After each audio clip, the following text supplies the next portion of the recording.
if you're trying to get published, these media outlets, they want to talk about brands that people care about. So if nobody's heard of your company, it's going to be a lot harder to get published versus when McDonald's does a campaign like their Arches campaign. That naturally went viral. It wasn't only a great campaign, but everybody's heard of their brand. Hello, and welcome to The Marketing Architects, a research-first podcast dedicated to answering your toughest marketing questions. I'm Elena. I run the marketing team here at Marketing Architects, and I'm joined by my co-hosts, Angela Voss, our CEO, and Rob DeMars, our Chief Creative Officer. Hello. We're back with our thoughts on some recent marketing news, always trying to root our opinions in data, research, and what drives business results. Our topic for today is earned versus owned versus paid media. How should marketers prioritize investments in each? The debate is not new, but it recently came up internally at our company because LinkedIn changed their algorithm once again, which has limited reach and engagement for marketers who have spent years building a following there. And LinkedIn happens to be an owned media platform. But before we go any further, I wanted to define earned, owned, and paid media so we're all singing from the same sheet of music here. I got these definitions from an article by Christopher Jones for Search Engine Journal, and he defines earned media as all the content about you or your brand on the internet that doesn't come directly from you. So this could be mentions, links, discussions in which people on other websites or social media platforms talk about you. Some examples might be social media mentions, reviews, news coverage, or backlinks from other websites. Owned media, on the other hand, is any content you entirely own and can publish yourself without additional costs or effort. This media is free to you. You can disseminate any information you want on your owned platforms. Example of these would be your social media accounts, maybe your email list or your website. And finally, paid media is content placed through advertising. And of course, examples range from paid search ads on Google to Facebook ads to magazines, maybe billboards, and our favorite, TV advertising. It's also important to mention that a lot of marketers might disagree with these definitions. They might prefer thinking in terms of paid media versus organic media, and there's a lot of marketing that sort of blurs these lines. Paid media could lead to earned media. Earned media could influence content that ends up on an owned channel, but for this conversation today, we're going to stick to those definitions of earned, owned, and paid media. Now that that's out of the way, I will tee us up with an article. This one is from Paul Hebert from Adweek, and it's titled, "The Future of Marketing is Earned." Hebert talks about how earned marketing is a small piece of the marketing pie for now. Only 11% of US digital marketing spend goes to earned media, according to the CMO survey. But it's rising in importance for brands. And why is that? While digital platforms continue to be unpredictable for marketers, consumers might be getting bored of traditional marketing experiences, and today's economic climate puts pressure on conventional ad spend. He also shares a statistic from Compare Media that 82% of consumers aged 18 to 24 use some kind of method to avoid seeing ads, some kind of ad blocker. He goes on to say that earned media doesn't have to be expensive. He says, quote, "Come up with a clever idea and convince enough journalists to write about it, and your brand can reach more consumers for less than it costs to shoot a commercial and air it on NBC's Chicago Fire." He believed there's potential for more bang per buck with earned media. So, Ange, I got a little hint of how you feel about this article and this topic of, marketers focusing on earned media earlier this week. So I'm pretty excited to pass it off to you first. What do you think about all this excitement for earned media? Well, the first thought I had is my heart goes out to Rob and all of the creative writers out there, because I feel like if the future is earned, this is where all the creative writers lean into AI and go, okay, hotshot, you're up. No pressure. Just make sure whatever you write goes viral, right? So, I mean, of course, there's value in earned media, right? It can bring a lot of awareness and credibility to a brand very quickly, but also by its very nature is less predictable and a lot harder to control, right, than own or paid media. I think if the strategy was to write only for earned media opportunities, you're likely going to see a lot of brands get really bold, as they're really going to need to stand out. And that could lead to earned media that as a brand you might not want too. We all know of some recent brands that have had way more earned media this year than they probably have wanted. And just so I haven't heard about that. You're living under a rock, obviously. Yeah, we're not talking about that. No. So I think just like anything else, this is about balance and ensuring that an integrated approach should be in place across earned, owned, and paid.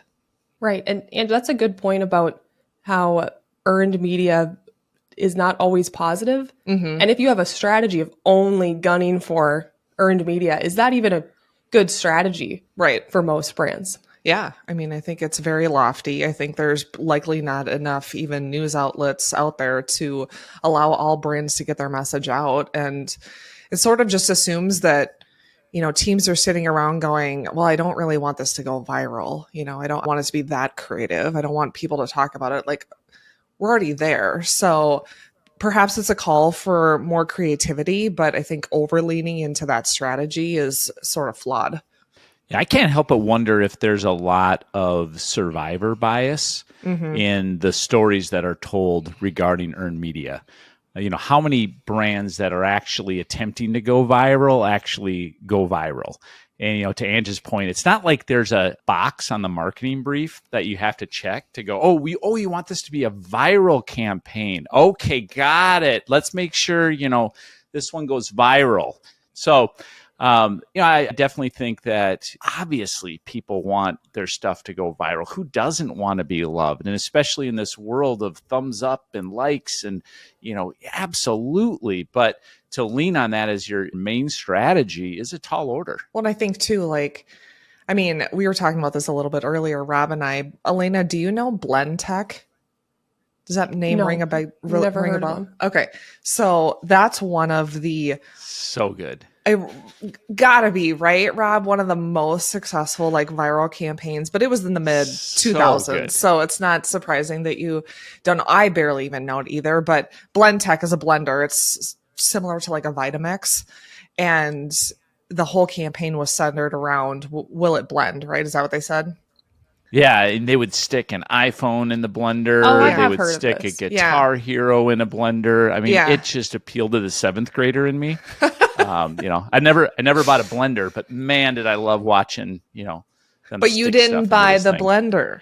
I didn't buy the blender. No, Do you have a Vitamix?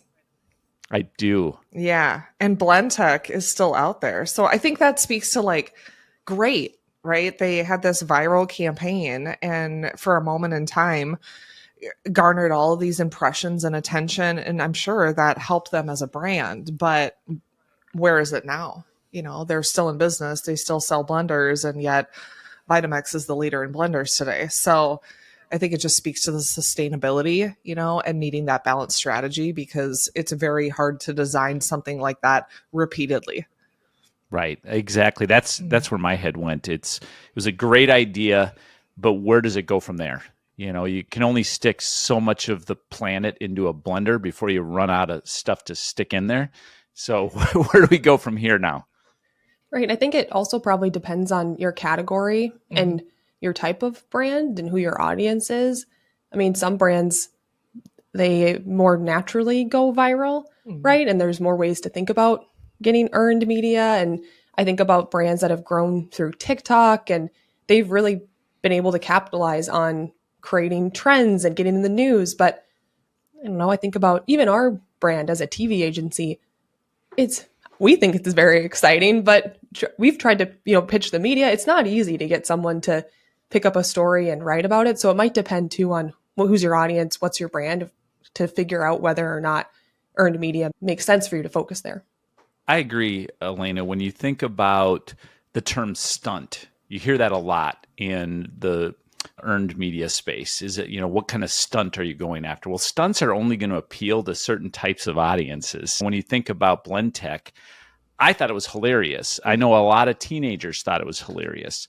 A lot of teenagers don't buy blenders. While the stunt was great and it attracted a ton of eyeballs, was it the right eyeballs? I also think about this article. He talked a lot about how traditional media is becoming expensive. These things are unpredictable, but earned media, that could be very expensive too. I think you're right, Rob. There's this survivorship bias. If you see something like Dollar Shave Club and their video that helped propel their business, or Oreos when they did that stunt when the power went off in the Super Bowl. But I would question the cost of an earned media strategy. That could either be a tiny fraction of a paid media strategy, or it could be exponential depending on when you and if you get a hit. And even Dollar Shave Club that you brought up, they were spending $150 million a year in marketing. I mean, they certainly leaned into, in their earliest day, a viral video, but obviously that wasn't going to keep the momentum going. And to the other point too, is like, is earned media really that inexpensive? I mean, you can pay a PR firm $500,000 a year and, not really be sure you're going to get any impressions with that dollar spent. Sometimes I think earned media is more of it's that side of marketing that we would all love it if that was, we could just depend on earned media forever. But especially if you're thinking about your marketing strategy or talking to the board, I'm afraid this can quickly become one of those topics that makes people roll their eyes at marketers a little bit when you're talking about, well, we're going to go viral this year. I feel like that's a trope of some marketing teams. And how can you truly attach sales to that viral effort? I think about one of our own examples, and I wouldn't say this was a huge like viral thing, but when we were Stuffies, a stuffed animal line, we had like 7 million views of one of the commercials on YouTube.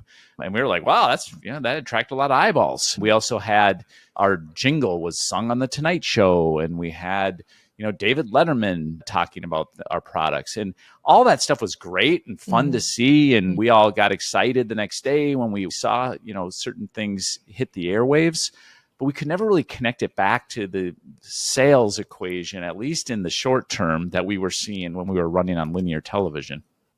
I also think this is another situation in which, your brand just sort of lifts all boats. Likely the earned media opportunities that we read about in the trade pubs and stuff like that are the brands mostly that we know about, right? The Oreos and the Dollar Shave Clubs and the Coca-Colas and a lot of others too. And so you've got paid activity.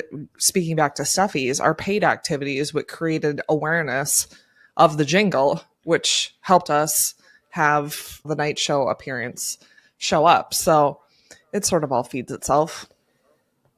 And that's a great point, that if you are pitching a brand, if you're trying to get published, these media outlets, they want to talk about brands that people care about. So if nobody's heard of your company, it's going to be a lot harder to get published versus when McDonald's does a campaign like their Arches campaign, that naturally went viral. It wasn't only a great campaign, but everybody's heard of their brand. So you're right. In a way, paid media could help sort of serve as a foundation, raise your awareness. And then when you do have an opportunity to go viral and lean into earned media, that's all just going to support it.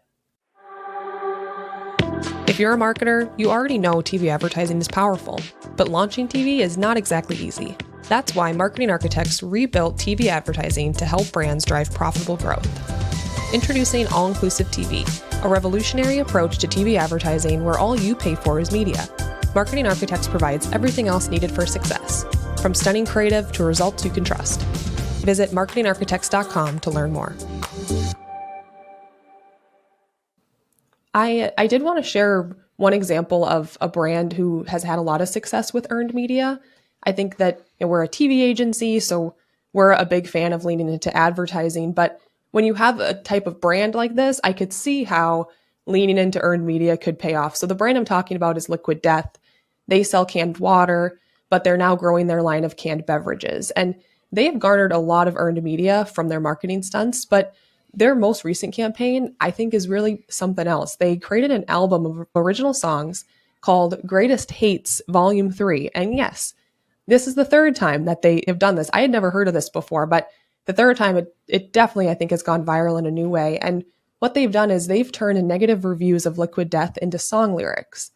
The record is 80s inspired. It has 10 songs, which include Worst Name for a Water Company, It's Dumb and I Won't Buy It, Disappointed and Dissatisfied, This is Very Demonic, and more. So you can stream it on Spotify and YouTube. You can even buy a vinyl version. And to create the record, they partnered with people like Tony Hawk, Frank Iero of My Chemical Romance, No Doubt's Tony Kanal, Mark McGrath of Sugar Ray, and Tony Hasjar of At the Drive-In. So Rob, I've got to ask you about this one. Did you hear about this? And what do you think about this campaign? And then just Liquid Death's, earned media marketing strategy in general? Yeah, I'm a fan. I think Liquid Death is a master class in brand building.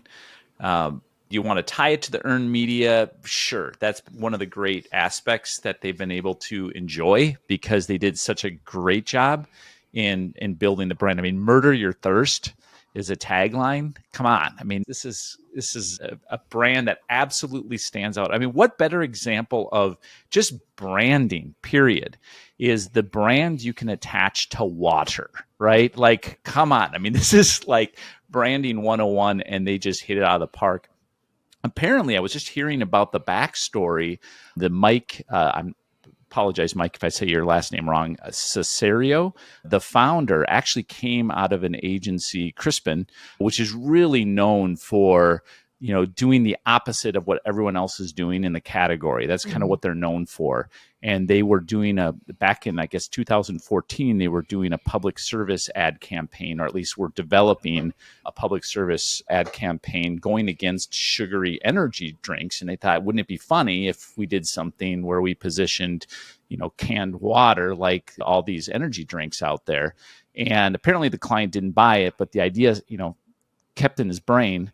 And he brought it back out with Liquid Death. And it's hilarious to me because it reminds me of, for those of you that watch Seinfeld, George Costanza, there was this episode where he was such a failure in life. He said, I'm just going to do the opposite of everything I would normally do. And all of a sudden he became like a hugely successful human being. And I feel like this is just the same approach. We're going to do the opposite of what any water company should do. We're going to actually talk about our negative reviews. And not only are we going to talk about our negative reviews, we're going to create an album out of those negative reviews. I mean, it's so much fun to watch. And I think even Mike admitted, you know, that they're creating an entertainment company as much as they're creating a water company. And I think that just is perfect if your main go-to-market strategy is earned media.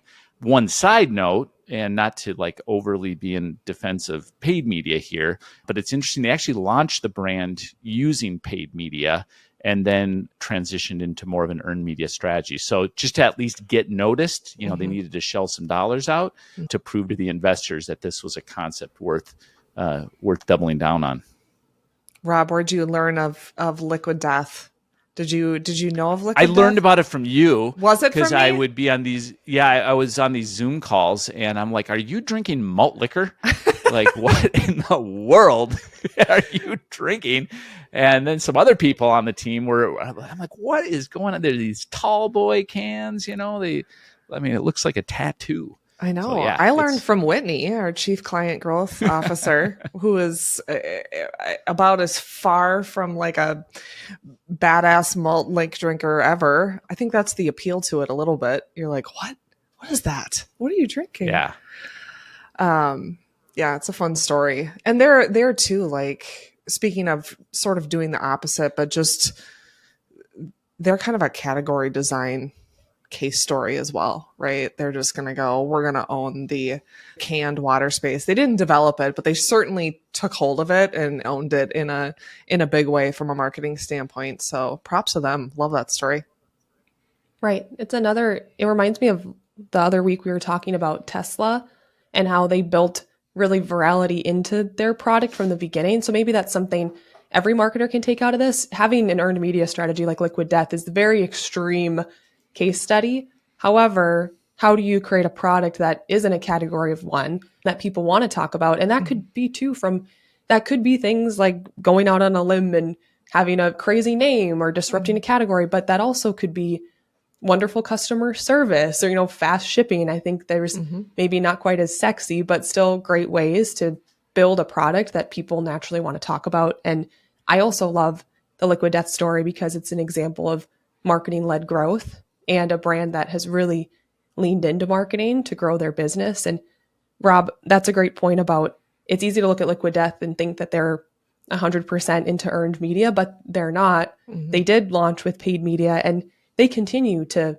lean into paid channels. I was looking at some of their marketing spend. I know they've invested in television, and I was actually at a triathlon last summer and they sponsored the Tri, and at the finish line, they were handing out big cans of Liquid Death to everybody. And that couldn't have been a cheap activation, but what a perfect fit for their brand to have to be sponsoring a triathlon. And I'm curious, I'm going to go back there this summer. I'm hoping they'll be back, because that was pretty cool to finish a triathlon and be walking around with a giant can of liquid death. So they're not only doing earned media, they're still investing in paid and just areas where it really makes sense for their brand. What's your guys' favorite viral campaign? One recent one is all this stuff around the Barbie movie. Like, they've done this crazy paid media strategy, but it's turned into all of this earned PR for them too. It's all just building off of it. I mean, they recently rented a house in Malibu and painted it hot pink, right? And they created the Barbie dream house.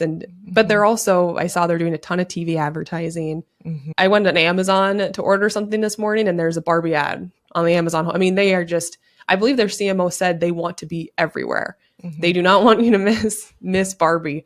And so maybe it's probably like a recency bias, but it's such a good point, though, when you think about how expensive it would be to take a home in Malibu and paint it pink. Yet it was a fraction of probably what they would have had to have spent to gain, similar stories. It's those disproportionate value returns. Like, you look at I was amazed. Maybe it was a news story back in the day, but the movie Air, I know you and I have talked about that, Angela, but have you seen that, Elena? I'm actually halfway through that movie right now. Well, I don't know if you got to the part about how they paid the fine for Michael Jordan to wear these shoes. It was $5,000 a game because it had too much red on it, right? The NBA was going to fine. So Nike's like, we're going to pay it. We'll pay the fine. And it's like, that's a lot of money, but it's like not as much money as it is to have the only shoe on the court being red, and the story that, which I don't know if they ever milked that or not, that Nike's actually paying the fine for Michael Jordan to wear these shoes. Like, that's great. Great. Well, if I could summarize us here, I would say that earned media is exciting. There are reasons to lean in, try to build virality into your product. However, depending totally on earned media doesn't seem like a wise strategy for most marketers. There's a lot of value in paid media. It can be more predictable. There might be a feeling at first that earned media could be more cost effective than paid media, but just the likelihood of something going viral and going viral in a positive way might not be something that marketers want to completely depend on. That's it for this episode of The Marketing Architects. You can connect with us on LinkedIn, and if you find our show valuable, please leave us a rating and review. And if you want to know what the research says about some recent news, you can contact us at marketingarchitects.com/podcast. Now go forth and build great marketing. There were a couple times where I stopped talking because I didn't have a point to make.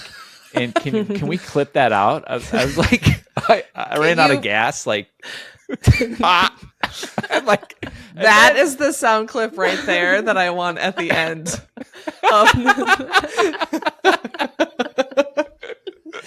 That reminds me of that Michael Scott quote where he's like, sometimes I'll just start saying a sentence. I don't know where it's going to end. I just hope I find it along That's the way. my life story right there.